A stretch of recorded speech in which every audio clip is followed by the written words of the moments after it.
Hi, I'm Dave. Welcome to part 5 of this series on swapping the second floor of this building from Dave's cave to a small apartment, or a flat, if you will. Now, if you're just joining us for the first time, I'll start off with my usual nagging about not starting your journey in midstream.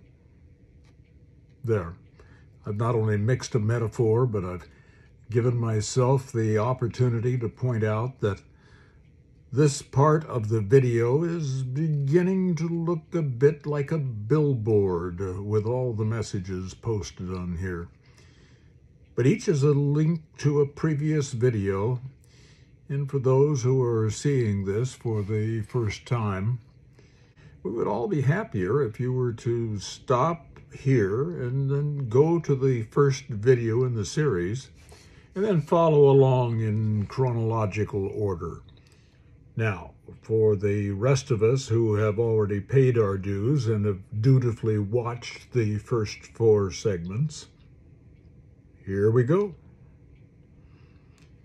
As I said earlier in this series, these videos may not always appear in the order of construction. For instance, this one, now.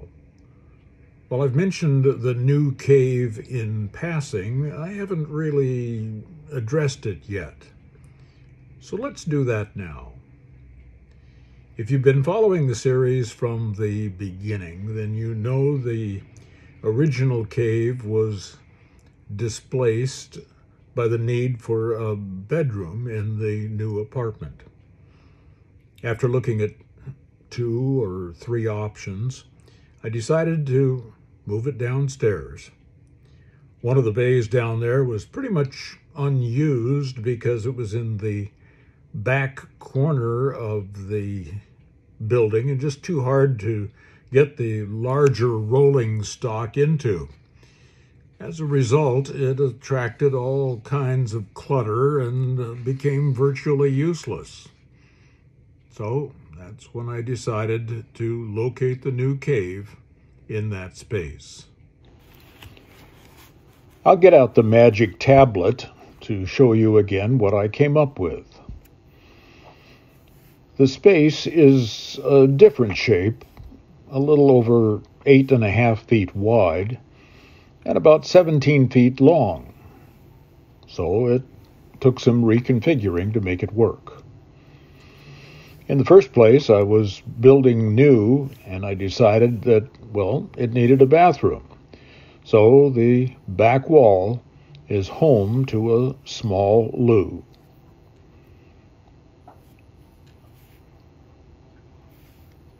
The sink is here. The toilet is there.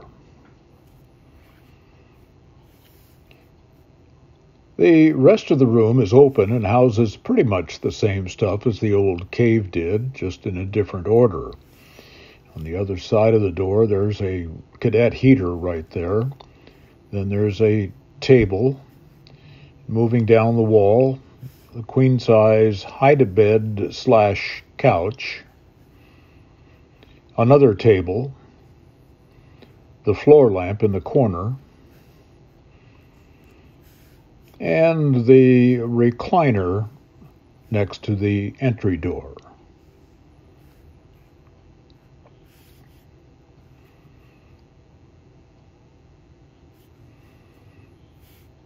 Just outside the bathroom door is the refrigerator and the top shelf up above it.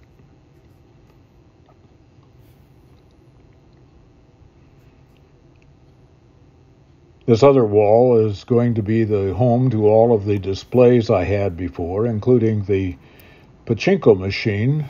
It'll go somewhere about here. And a lot of the wall art and posters will go next to it about here.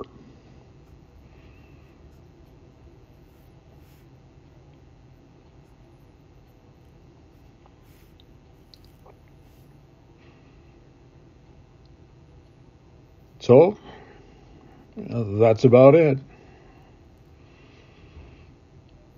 Oh, wait. Lights. The main cave has 6 can lights, evenly spaced.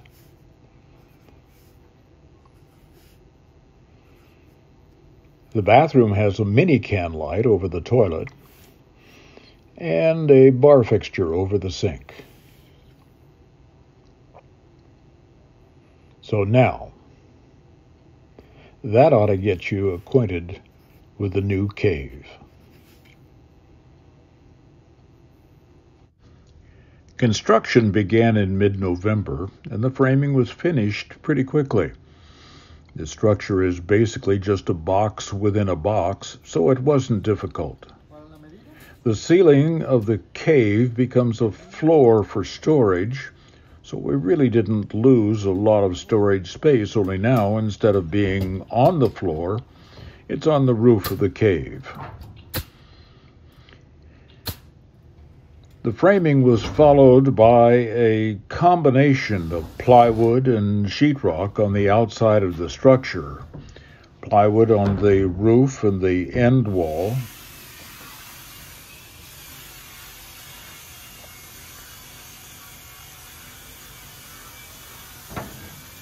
and there will be sheetrock on the wall next to the center bay. We removed all of the old styrofoam insulation from the outside walls. It was only rated at about R7. We replaced it with R15 on the walls and in the ceiling.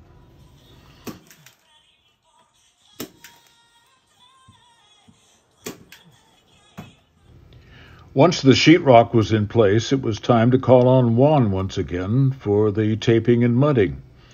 As I've said before, this guy is pretty much magic when it comes to making seams just disappear.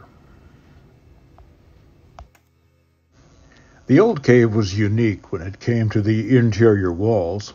A friend had given me a bunch of OSB and plywood that we had used in an abstract pattern on the inside. When I pulled that off the cave wall upstairs, I kept all of it, with the idea that it would be reused in the new room. That worked out just fine, so the inside of the cave now looks very much like the original. The electric boxes from the ground floor of the church are all about 4 feet off the floor. There are 2 of those inside the cave, and rather than going through the hassle of moving them down, I decided to just keep them at that level inside the cave. They did need some attention, though, so I got my wife to help me with that part of the project.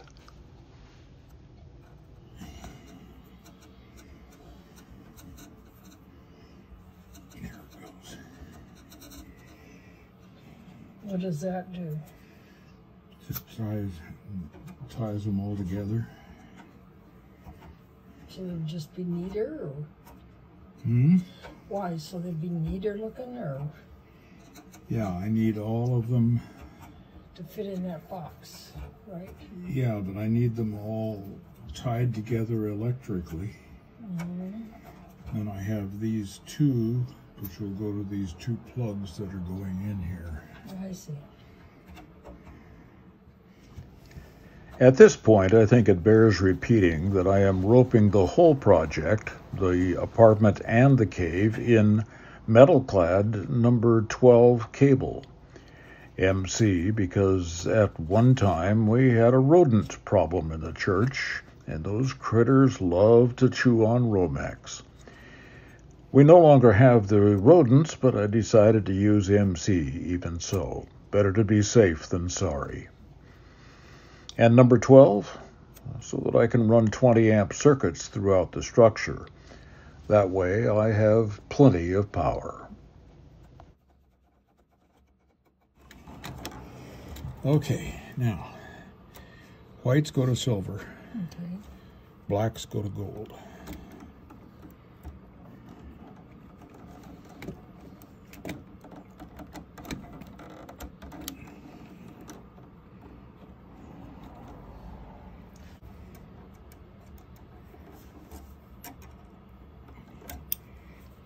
always have these things curled in the direction that they're going to tighten.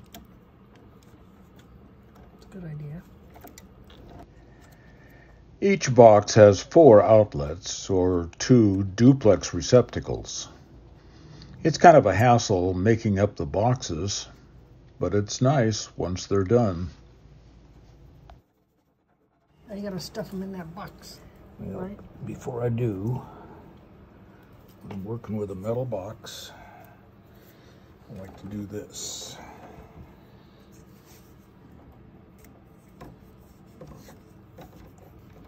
What does that do?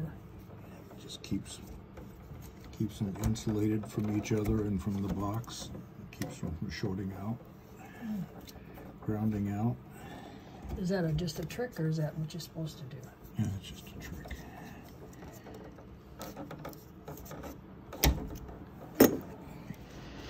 It's pretty much overkill, with each box being a double duplex. I think I figured at one time that I had over 70 outlets in the building. Of course, with 2 of those boxes inside the actual cave structure, you'd think that there'd be plenty of power sources. Combined with those 2 boxes, there are 4 other single gang boxes, each housing a duplex type of plug. Add them up, and there are 16 sources of power just in the main cave. And I don't have nearly that many things to plug in. That's it? That's one. That's one. That's one.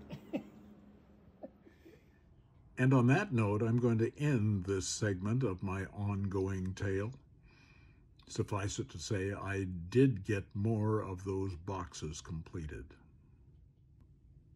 I really don't have any more cave footage in the can right now, and it just doesn't make sense to try to fill with nothing, so part 5 is done.